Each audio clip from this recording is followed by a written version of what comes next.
2026 சட்டப்பேரவை தேர்தலில் அதிமுக தலைமையிலான கூட்டணியே ஆட்சி அமைக்கும் என்றும், தமிழகத்தில் கூட்டணிக்கு அதிமுக தான் தலைமை தாங்கும் என்றும் தெளிவாக அறிவிக்கப்பட்டது.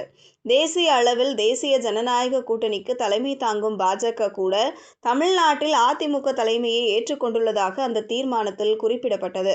மேலும் திமுக ஆட்சியை அகற்றுவதே இந்த கூட்டணியின் முக்கிய இலக்கு என்றும், அதே நோக்கத்துடன் இருக்கும் பிற கட்சிகளும் கூட்டணியில் இணைய வாய்ப்பிருப்பதாகவும் கூறப்பட்டது. கூட்டணியில் சேரும் கட்சிகள் அனைத்தும் அதிமுக தலைமையை ஏற்றுக்கொள்ள வேண்டும் என்றும், எந்த கட்சிக்கு எத்தனை தொகுதிகள் வழங்க வேண்டும் என்பது முழுமையாக எடப்பாடி பழனிசாமியின் அதிகாரத்தில் இருக்கும் என்றும் பொதுக்குழு தீர்மானம் வலியுறுத்தியுள்ளது.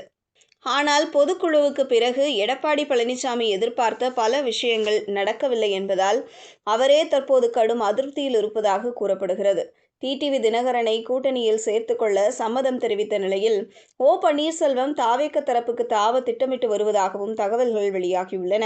ஒருபுறம் பாஜக அதிக தொகுதிகளை கேட்கிறது, மறுபுறம் தேமுதிக அதிருப்தியில் இருக்கிறது.